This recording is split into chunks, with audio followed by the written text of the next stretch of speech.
Hey everyone, welcome back to the Astana Times YouTube channel. I'm Aida Haidar, and today we're stepping into the magical world of Kazakh fairy tales and mythology. Trust me, this world is full of epic heroes, wise old grandmothers, talking animals, and a few terrifying creatures. Buckle up because we're about to ride like a batyr, that's Kazakh for hero, into a land of adventure. Let's start with the Batyrs. Long before the Marvel and DC comics, Kazakhs had their own superheroes, except instead of spandex, they're decked out in shining armor with epic swords and horses faster than the wind. One of the most famous Batyrs is Koblandy Batyr. He's the Kazakh version of Hercules, always on a mission to protect his people and defeat evil forces. What makes him different? His trusty steed, Tayburul, a horse so fast it could travel over mountains and deserts in a single gallop. Fun fact, in Kazakh tales, the horse is often more than just a ride. It's a companion, protector, and sometimes even magical. How's that for a sidekick? Now let's dive deeper into one of Kazakhstan's most beloved heroes, Koblandy Batyr. His story isn't just any old fairy tale, it's an epic masterpiece that has been translated into several languages. So why is this story so special? Let me tell you. The story begins with a deep and heartfelt struggle. In the land of the Kipchaks, a powerful Kazakh tribe, lived a wealthy couple. But despite their riches, they had no children, which was a source of pain and humiliation. One day, at a grand celebration, they were publicly shamed by the host's harsh words. For those without sons, there is no place here. For those without daughters, there is no joy. Heartbroken but determined, the couple set off on a sacred pilgrimage.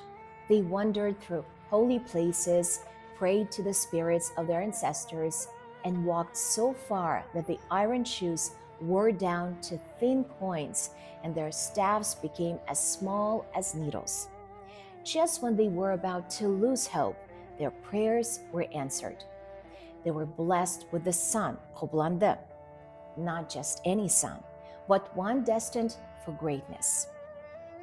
One whom no enemy could defeat, one who would always be in battle. A bullet could not pierce him, a sword could not cut him.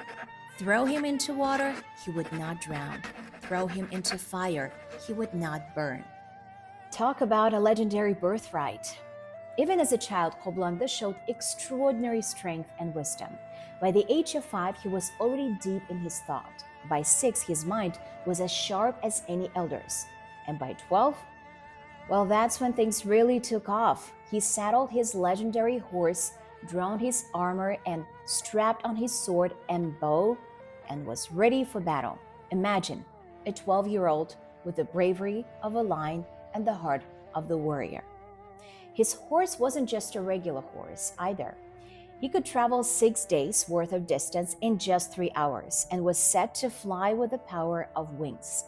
Now, that's a steed fit for a hero. But every hero needs a wise and loyal partner. Enter Korkte, Koblandy's bride. She wasn't just beautiful, she was his advisor, protector, and the love of his life. Mukhtar Awezov, one of Kazakhstan's greatest writers, described her as a symbol of deep and wise love, caring and capable of foreseeing and overcoming the difficulties her husband would face. She was also responsible for nurturing Tayburul, making sure he was always ready for battle. She groomed him, fed him, and even gave him the courage to fly when needed. Talk about a power couple. Of course, no story of Koblandy would be complete without epic battles. The main enemies, the Kalmyks, foreign invaders who terrorized Kazakh lands, capturing people and destroying villages. These warriors were strong and brutal, but no match for Koblandy and his companions. One Kalmyk hero even admitted, "If Koblandy arrives in my country, I am doomed. He's a falcon and we are crows. Crows are the prey of the falcons. He's an eagle and we're crows. It will be a tough battle." Koblandy's victories weren't just about strength, they were a symbol of national freedom and the Kazakh people's determination to protect their homeland. His triumphs became legendary, inspiring generations to come. Let's dive deeper into one of the most famous villains in Kazakh fairy tales, Zhalmauyz Kempir. Also known as Mystan Kempir, she's the classic evil witch figure in Kazakh folklore, scary, powerful, and definitely not someone you want to come across.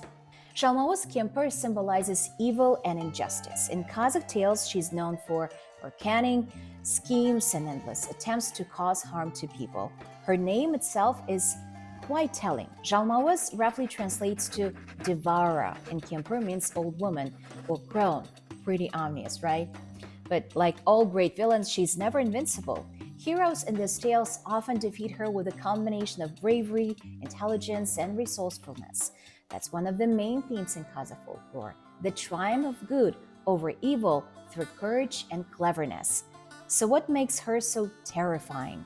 Well, she's a master of shape-shifting. In many stories, she can transform into different creatures of disguise, and she can be like a woman, a very young woman. She's also incredibly strong and uses her magic to try to outwit the others. But her downfall, she's often outsmarted by those who are quick on their feet, literally and figuratively. Many tales show how heroes escape her clutches through clever tricks and by trusting the advice of wise animals or elders. One of the best-known stories featuring Zhalmauyz Kempir is Yertostuk. In this epic tale, she captures the hero Yertostuk and tries to keep him trapped in her hair. But Yertostuk, being the brave and cunning Batyr he is, manages to outsmart her with help of magical animals and friends. In the end, Yertostuk not only escapes but also defeats her evil plans. Zhalmauyz Kempir represents more than just a scary villain. She embodies the idea of life's hardships, those challenging that seem overwhelming. By defeating her, the heroes demonstrate resilience, wit, and bravery, values deeply cherished in Kazakh culture. Her character also reflects the Kazakh nomadic experience. Life on the vast steppe was unpredictable and full of dangers, so tales like this reminded listeners of the importance of staying vigilant, thinking on their feet, and trusting one's instincts. Ultimately, Zhalmauyz Kempir's tales teaches that no matter how powerful or intimidating evil may seem, it can be defeated with courage and cleverness. She's a key part of Kazakh folklore, and her stories continue to inspire lessons of resilience and hope to this day. The swallow holds a special place in Kazakh culture and nomadic traditions. As I said before, for centuries, it has been a symbol of happiness and good fortune. There is even a cherished belief if a swallow builds a nest on the roof of a house, it will bring happiness to that home. This deep reverence is reflected in one of Kazakhstan's most beloved fairy tales, the legend of the brave swallow and the fearsome serpent Aydahar. Long ago, the world was ruled by the cruel Aydahar, a mythical serpent embodying chaos and destruction. Ruthless and bloodthirsty, Aydahar spared no living being. One day, he summoned his faithful servant, the mosquito, and sent him on a dark mission. Fly across the entire earth and taste the blood of every creature. When you return, tell me whose blood is the sweetest. Those creatures will be my next victims, Aydahar commanded. The mosquito eagerly obeyed, buzzing far and wide as he sampled the blood of all living beings. On his way back to the serpent, he crossed paths with the clever swallow. The swallow, always protective of humans, sensed trouble when she learned of the mosquito's mission. She begged him not to tell Aydahar the truth. Humans are my friends. They're kind and good. Don't bring harm to them, she pleaded. But the mosquito, stubborn and loyal to his cruel master, refused. No, I will tell him everything. When the mosquito returned to Aydahar, he prepared to reveal the truth. The sweetest blood of all belongs to... But before he could say another word, the swallow swooped down and nipped the tip of his tongue. The mosquito could only buzz helplessly, unable to speak. Quick thinking as ever, the swallow chipped out. I know what he wanted to say. The sweetest blood belongs to serpents like you. Idahar erupted in fury. He coiled his massive body and launched himself into the sky, determined to catch and devour the swallow. But swallows are the fastest and most agile birds in the sky. The serpent managed to grab only the tip of her tail, snipping off a small piece. The swallows broke free, and Idahar, in his build range, crashed to the earth. His fall was so great that he struck a rock and died on the spot. The brave swallow had saved humanity. From that day forward, the swallow's tail remained forked, a reminder of her narrow escape and her heroic act. And to this day, people hold swallows in high regard, admiring their beauty and cleverness.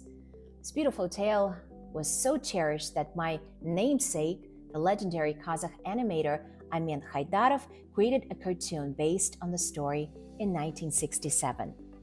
That's why the story of the swallow is one of my favorite Kazakh fairy tales. It's a tale of courage, loyalty, and outsmarting evil. Plus, it reminds us of the special bond between humans and nature. If you enjoyed today's story, don't forget to like and subscribe for more Kazakh myths and legends. See you next time at the Astana Times YouTube channel.